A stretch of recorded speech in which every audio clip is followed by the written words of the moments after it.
केटा एकचोटि यो माथिको भिडियो हेरौँ है त। केटा हो रोनाल्डोले पोर्चुगलले 2026 को विश्व वर्ल्ड कप जित्यो भने म केटिएम काठमाडौँ भरि नाङ्गै दिनेछु। यो मेरो ओपन च्यालेन्ज भयो केटा हो है। सर्वप्रथम यो क्वेसन चाहिँ यो च्यालेन्ज चाहिँ real Madrid fans, Ronaldo fans र पोर्चुगल फ्यान्सको लागि है केटा हो। ओपन च्यालेन्ज हेर्नुभयो केटा हो। मैले रोनाल्डोको बारेमा अस्ति एउटा भिडियो हालेको थियो, 1-2 दिन नहुँदैमा 3-4 लाखभन्दा बढी मान्छेले हेरिदिनु भएछ र भिडियो भाइरल पनि भएछ केटा हो। र जतिजनाले पनि भिडियो हेरेर यति धेरै माया गरिदिनु भएकोमा सबैलाई धेरै धेरै धन्यवाद। र आगामी दिनहरूमा नि मेरो भिडियोहरूलाई माया गरिदिनुहुन्छ भन्ने म आशा राख्दछु होइन। अनि यो चाहिँ मेरो टिकटक आइडी, अनि यो चाहिँ मेरो फेसबुक आइडी, अनि यो चाहिँ मेरो अर्को युट्युब च्यानल होइन। सबैजनाले सपोर्ट गरिदिनु होला होइन, सब्सक्राइब फलो होइन गर्नु होला, साथ सपोर्ट दिनु होला होइन।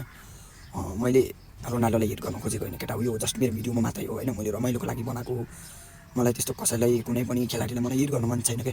तर यो मेरो भिडियोको लागि मात्रै हो कि केटा होइन। भिडियोमा जस्ट रमाइलो गर्छु कि म सबैलाई रेस्पेक्ट गर्छु क्या केटा हो। त्यस्तो नराम्रो नसोचा, म रोनाल्डोले पनि रेस्पेक्ट गर्छु, मेसीले रेस्पेक्ट सबैले गर्छु केटा। तर भिडियोमा चाहिँ म रमाइलो गर्छु कि केटा हो है। त्यस्तो नराम्रो नसोचा, सबैले सपोर्ट गरिदिनु होला, धन्यवाद।